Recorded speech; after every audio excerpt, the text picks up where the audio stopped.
Okay, let's do this.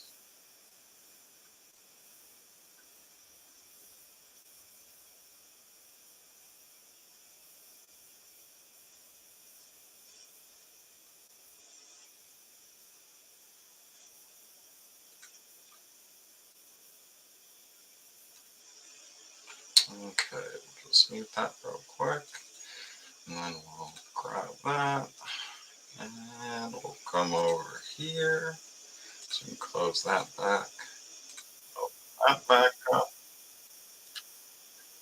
this.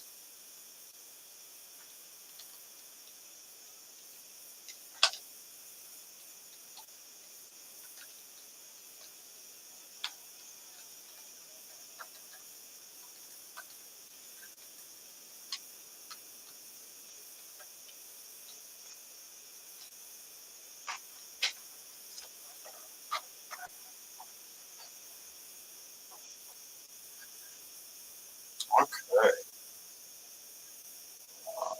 I'm gonna shut that because I want to hear myself. All right, and we'll give it a few more minutes and see if anybody hops in. If not, I'm going to cover DSCR loans regardless. Talk about a few things that I'm working on. No real changes there, honestly. Still waiting on that project in PA and actually working on another one in New York. So that's pretty exciting. Interested to see what happens to that. While we wait, I'm actually going to make sure I'm not missing anything. Oh, what's this?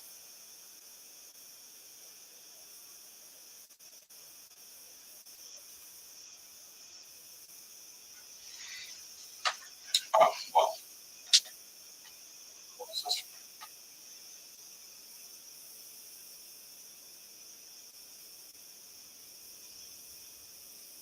Interesting. Okay, we'll take a look at that later. That is the deal for a looks like hard money. Um, okay, cool. So I will definitely look into that later.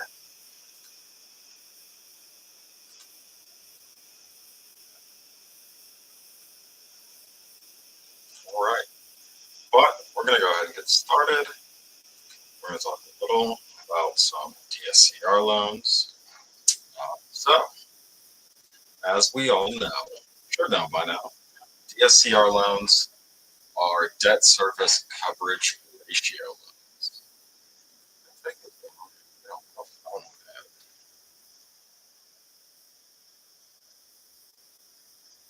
So DSCR loans, debt service coverage ratio loans, qualify based on the property's or their property's income and not the borrower's income. Okay, so that's going to be great for real estate investors. It's also going to be a good option for maybe some self-employed borrowers looking to get into the game of real estate investing, or could even be used for some newer investors. So that's always something to think about. All right, so these are loans. You know, it's actually going to tie in well with more self-employed borrowers, which the type of clientele that I'm actually looking to serve. So right now, I'm working on getting connected with some financial planners, tax accounts, that sort of thing, and we're going to work on putting together a little.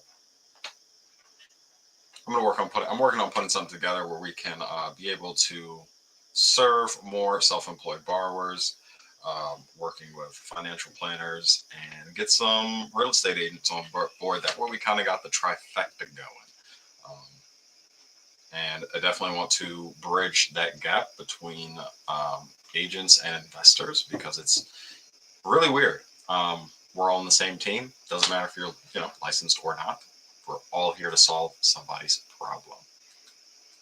So anyway, DSCR loans, they are business purpose loans based on the property's cash flow, not the personal income. And then for that formula to calculate your DSCR, you're going to be looking at your property income.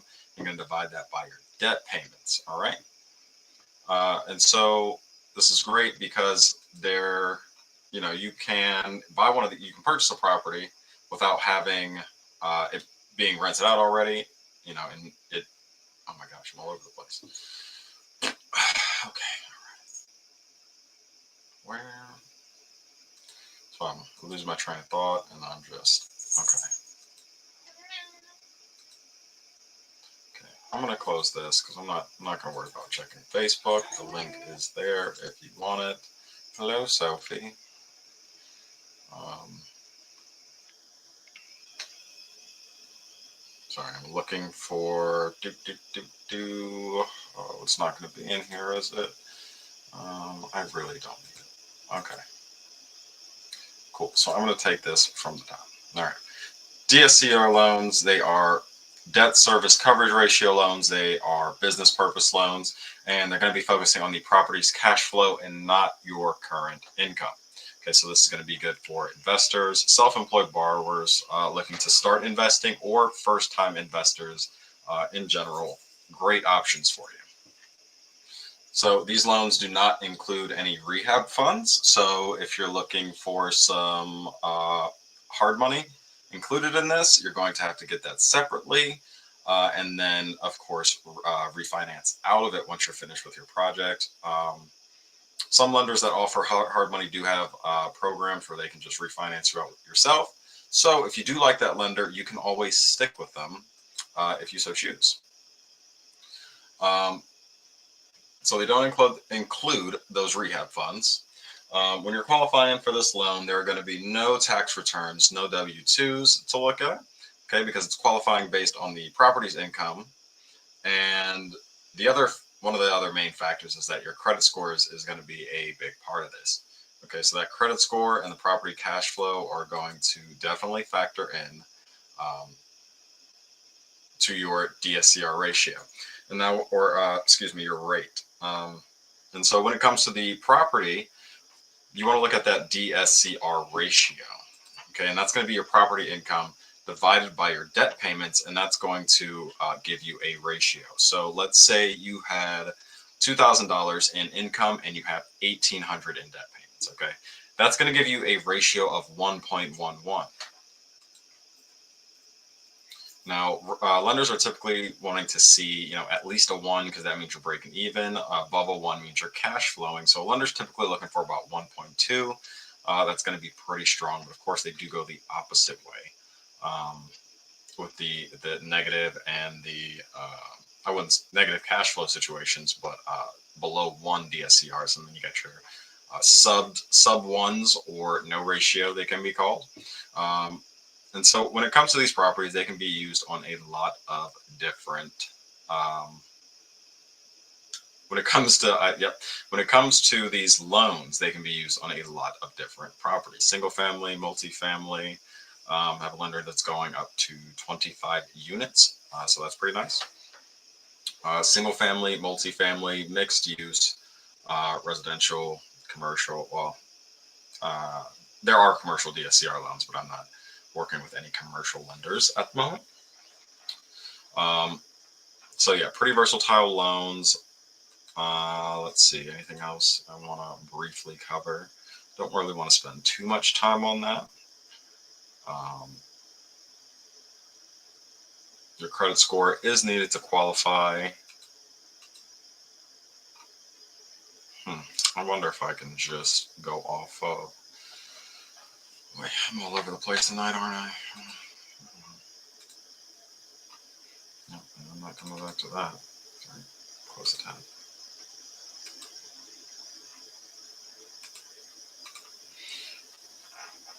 So they cover you off the property's income, credit score, no W-2s, no tax returns. There are a lot of different options on DSCR loans. Typically, they're going to be 30-year fixed. They're not going to include any hard money, so you'll have to get that separately. So you've got 30-year fixed options. They have 40 years as well. I've seen them also go as low as 15s. And then you got some interest-only periods in there. And so you can have, a 30-year with a 10. You can have a 30-year with a 10 and a 10-year interest only, and a 20-year fixed or ARM period, whatever the lender is offering or whatever you decide on there. And so speaking of ARMs, there are also ARMs. There are adjustable rate mortgages. And so that's going to be a mortgage. That's going to be a mortgage with a rate that is going to fluctuate.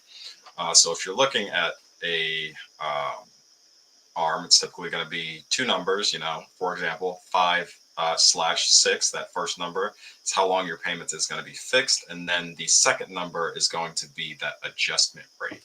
Okay, so if it's like a 6, like I said, then it's going to adjust. That rate's going to adjust every 6 months. And then one interesting option that I found out about these things is there are recourse and there are non-recourse loans.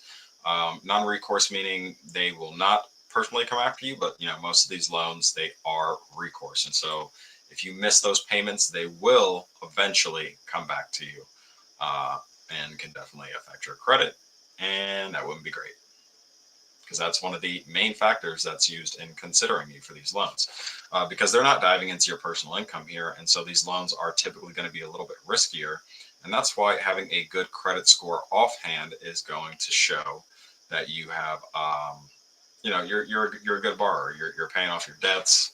Another big thing that they want to see is that you are either renting or that you own your own property. They don't really want to see anybody living rent-free without a reason.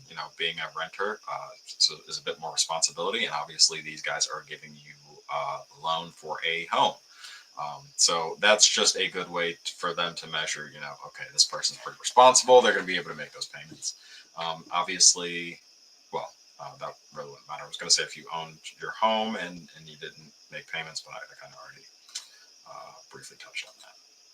Because you have to own a primary residence, or if you're renting. So DSCR, gross income divided by those debt payments, that's going to give you your DSCR. If you have $2,000 in income and you have $1,800 in debt payments, that is going to give you a DSCR 1.1. And what a lender's looking to see is a, usually like a 1.2 or higher. Is pretty solid, especially when you get into the short-term rental market, because those are going to be looked at a little bit differently. But yeah, so that's that. And then when it comes to bank statement loans, I just had a great idea for this. And so I'm just going to come over here real quick and capitalize on this idea while it is still floating around in my noggin. It's a good thing that no one is hanging out tonight. For now, someone might be. If you're over on Facebook, come and grab that link. Should be in there. And come over to YouTube. Bring your questions. Bring your comments. Bring your concerns.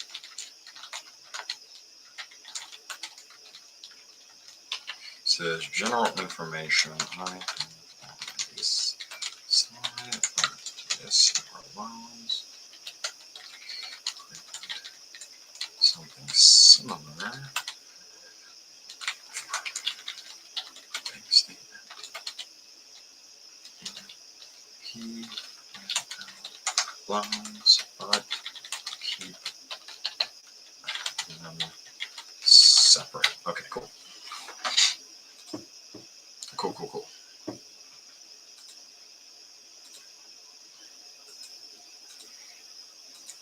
All right.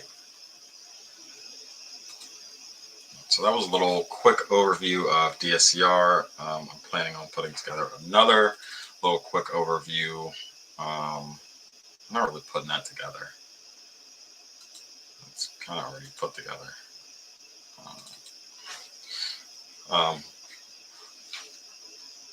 Let's see. Bank statement loans. Yep, that's going to be the next topic. And that's bank statement loans are another way for self-employed borrowers to qualify. And I'm actually going to be working on talking to some CPAs potentially about those to see if there's any way I can provide value to some of their clients or send them referrals. So in the future, if you know anyone who is, looking for some type of financing, maybe for a primary residence, and they can't qualify for whatever reason, then a bank statement loan might be a great option for you.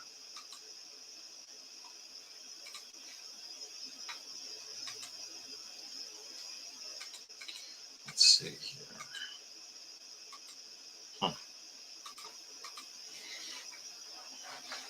All right. I don't know why that's not working. Trying to pull up Instagram, but I've been having a lot of problems on there lately. Let's do a little test.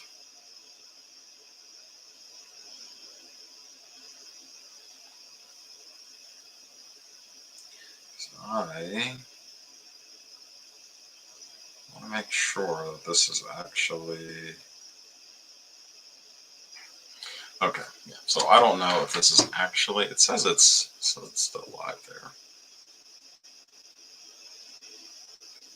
Find it at the top of my feed on Instagram. All right. So bank statement loans are going to be another way for those self-employed borrowers to secure financing. When we're looking at bank statement loans, you don't have to be looking at investment properties. You can use these on primary residences. You can use them for second homes. You can also, of course, use them for investments. And then, some lenders do offer, I've heard them called T loans, but they're like second position loans. Very, very similar to a HELOC, which is great because now there are options for borrowers to pull that cash out of their properties and deploy it into other opportunities, or to maybe lower their expenses and boost their credit score so that they can qualify for some better terms with some of these products. All right. And so once again, these are going to allow, similar to the DSCR loans. Actually, I mean, a lot of so when it comes to non-QM, those non-qualified mortgages, they fall outside of Fannie and Freddie's guidelines. And that is going to mean that they're also going to come with a different set of rules. And so the good thing about these are they're kind of tailored towards those self-employed borrowers, those investors, because they're also not relying on those W-2s, those tax returns, or pay stubs. So what they're going to do is they're going to look at 12 to 24 months of your bank statement history. And so they're going to be looking for consistent deposits, and then they're going to add all those up and divide by what's called an expense factor. And that's literally like your expenses. And so with businesses, they apply a 50% expense typically. Now, some lenders do have, what's the word for it? Okay. Some lenders do have specifications, which allow them to start at lower expense ratios. But if you want a lower expense ratio, you can also talk to a CPA and have them, review your bank statements and whatnot, your taxes, and they can actually write you a letter that you can bring to your broker, your loan officer, whoever you're working with for this bank statement loan. And that can get them to lower your expense ratio. So if you're starting at that 50% and you make, let's say, 100,000 to make it easy, applying that 50%, so divide by 2, that's 50K of taxable income.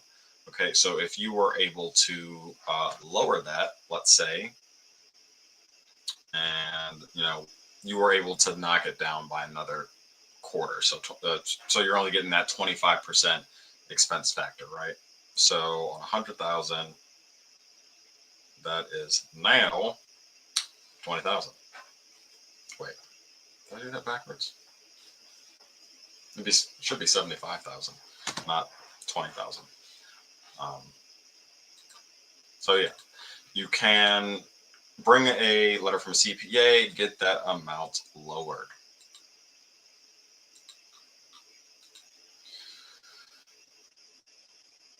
Okay, so talk about that a little bit. There's no tax returns. Typically, there are some flexible qualifications on those guidelines. I will say when it comes to, whether you're deciding to 12 to 24 months of those bank statements, 24 months is going to give you like a more stable income picture. But from what I've researched, you're not going to get much of an increase in that interest rate. It maybe be like half a point. And so if you're going to use 12 months, that can show a stronger history because you're looking at a smaller time. Whereas if you expand it outwards, you're now looking at this 24-month time horizon instead of this condensed 12 months. So both those options there, it's definitely good to weigh both of them.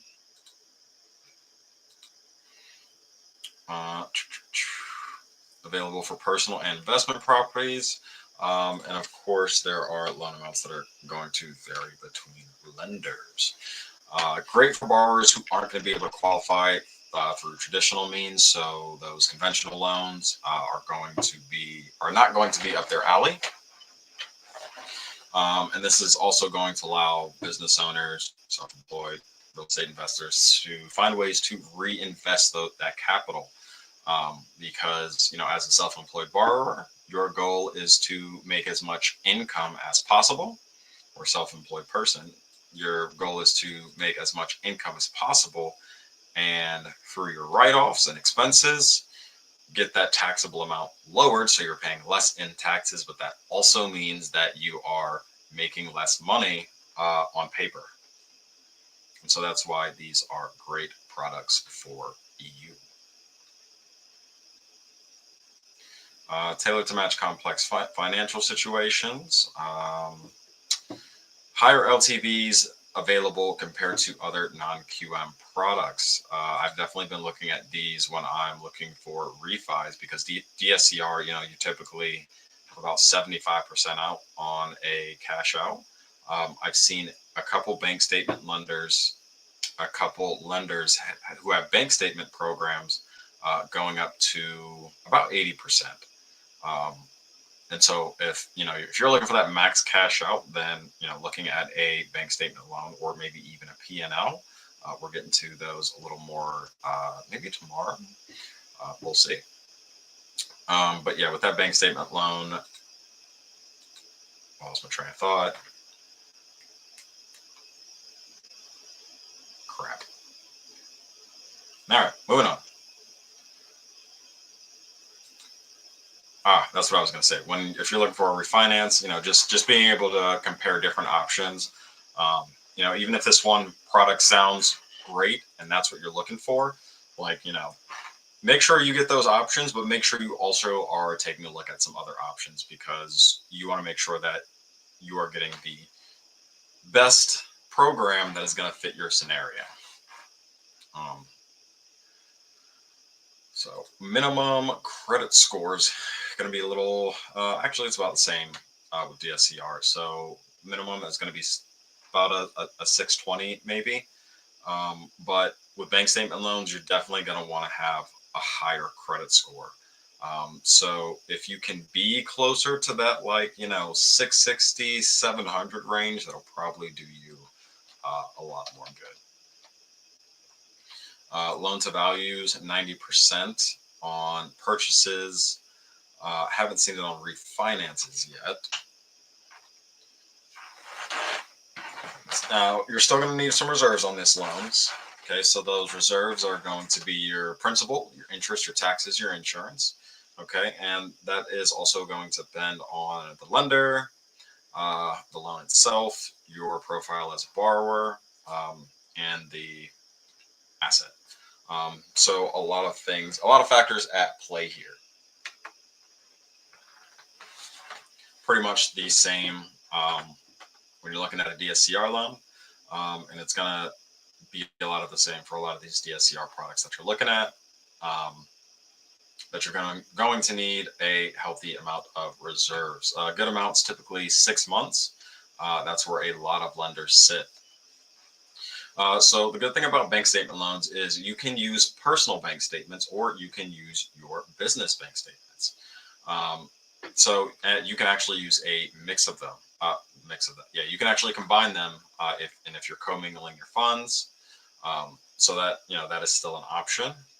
Probably be easier just to keep those separate if you can, because you'll have to submit additional docs, and we're gonna have to like split those and go, okay, this is here, and this goes here. And then of course we're gonna have to document any, not with all lenders, but documenting large influxes of cash. So some lenders, for instance, have a requirement where, like, if one of your deposits is more than 50% of where your average income is, then you're going to need to source that deposit, which means you're going to need to be able to show where it came from.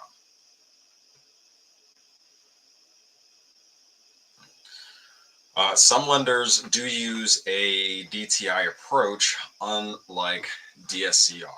And so, DTI being debt to income, it's going to be a little bit different than, if you were looking at the more traditional side. And so excuse me.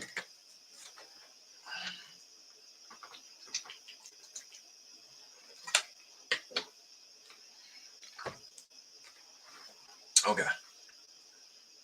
So with that DTI, debt to income ratio, pretty much what that is we're adding up all of your your debts and your liabilities, some of your expenses, not all of your expenses.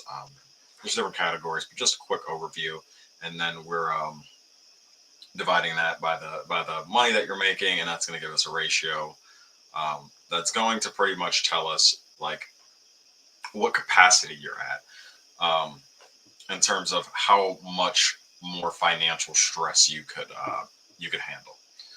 So when it comes to these bank statement loans, you're going to be looking, typically it's around 43%.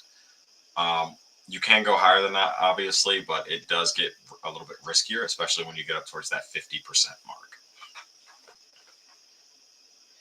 mark. So these loans are going to be great for, obviously, investing, using them for primary residences. Okay, you can also use them on short-term rentals,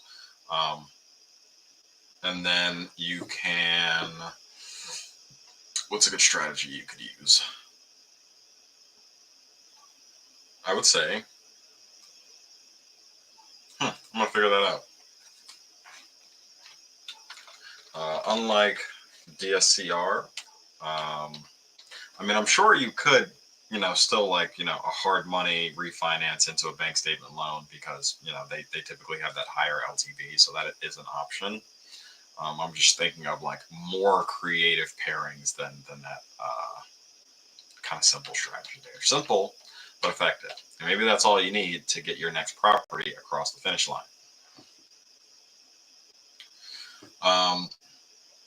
So while you don't need perfect credit to qualify for these loans, you are going to want pretty solid credit. So if you're in that 660 range or higher, you're probably going to be in good shape. Some lenders can go lower than that, but of course, those rates aren't going to be, may not be as great. You might not get the terms that you're looking for. And so whatever that program is just might not be the best solution for you.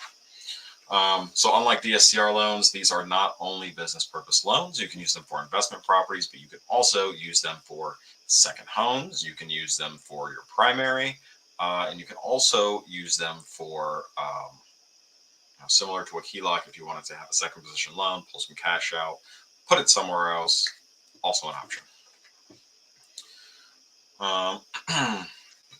Bank statement loans having sky high interest rates. The thing I want to say about rates is it's really going to depend on the lender that you are working with. And so rates aren't really just a number. There is a spectrum of rates that you could actually get. And so rates are not constant. Rates are not fixed. They are constantly fluctuating in the market. Okay. And so when someone is advertising a loan, by the time you even pick up the phone to call, that loan or that rate might not even be available anymore. I mean, they can actually fluctuate from, you could look at it, have 6.5 at 1 minute, and then you look at it again, and it's a 7 30 minutes later. DSCR loans, they often have higher rates because their risk profile, but bank statement loans might adjust on deposit trends and some expense factors. Okay, so that's kind of important to understand. So we've got dynamic rates, they are not static, and they are moving in response to economic indicators like treasury yields, inflation reports, and some Federal Reserve's policy. They can adjust multiple times in a single day. And so I feel like I get asked about rates a lot, and that is one thing that I might have to just come on one time and really show people how it works. Because it's not like, when people say, give me your rate, there's not one set rate. It's always changing. No matter what lender you go to, they can't just be like, oh, this is our rate and that's it.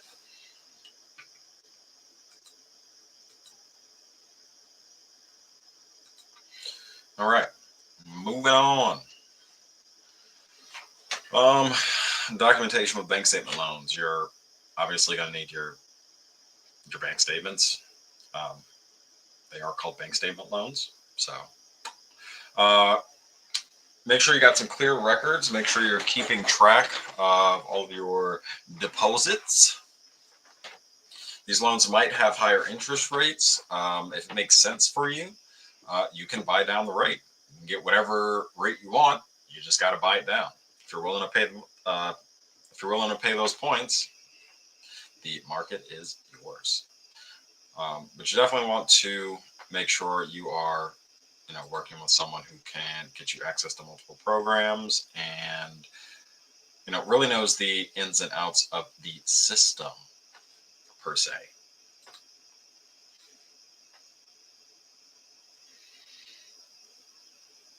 All right, so we covered a little bit about DSCR loans, covered a little bit about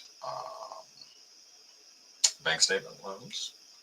The next thing I will be diving into is P&L loans, like I brought up a little bit earlier, but I'm not sure when I'll get to those actually. Pretty soon. I'm just not going to maybe dive as heavily because we're coming up on the end of the year here, and I have some deadlines to meet. So I think today was pretty great. A little bit from my world, my last day for the year at my W-2. So that's pretty exciting. We were able to get out of there early today, and I was a little salty because they left me yesterday at 1 p.m. I hung around till 3. And then they didn't come in today. So it's like, but that's the game. Regardless, I would have still been doing the same thing at my W-2 than I would have been doing when I came home. The day was already pretty much paid for, so it didn't really matter what I did. I was honestly gonna potentially play hooky, but that's not the point. So yeah, definitely a decent day. I got to hang out and chat with a friend of mine who got moved to another building for us being troublemakers. So that was very nice to have that chat and I guess catch up a little bit. I came home, started working on that New York deal, and then I started going through some of my coaching stuff, which I was learning some pretty interesting tidbits. I learned about a whole array of social media tools, and I can't wait to start implementing them. It seems like I was using them all wrong. I literally watched, like, if the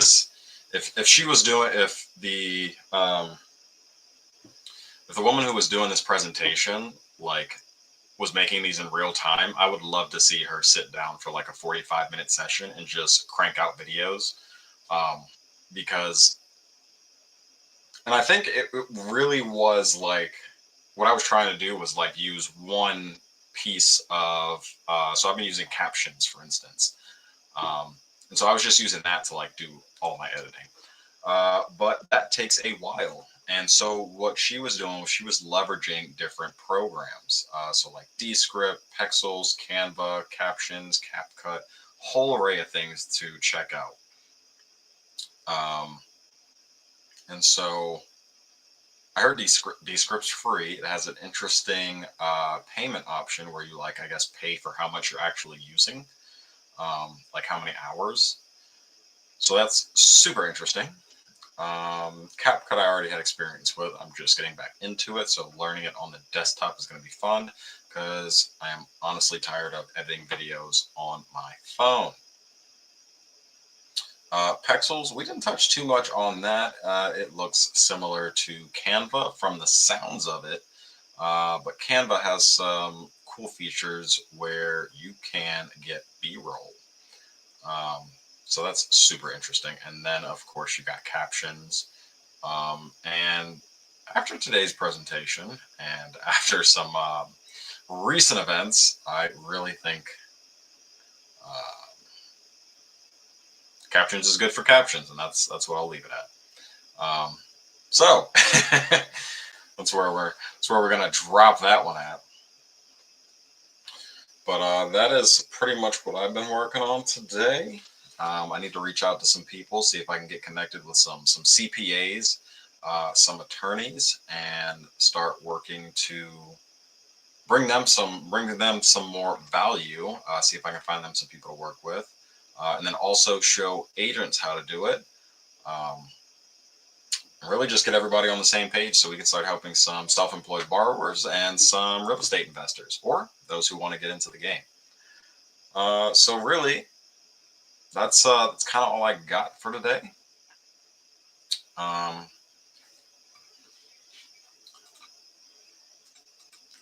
Facebook isn't up, Instagram isn't up. Nobody is on the tubes, it says. So I'm going to be wrapping up for tonight. I'm going to go have some dinner and I'm going to get back to it. My favorite thing about the holidays, those leftovers. See y'all tomorrow at 7 p.m. I don't even know what we're going to talk about. Probably start playing these things out a little bit, right? Peace.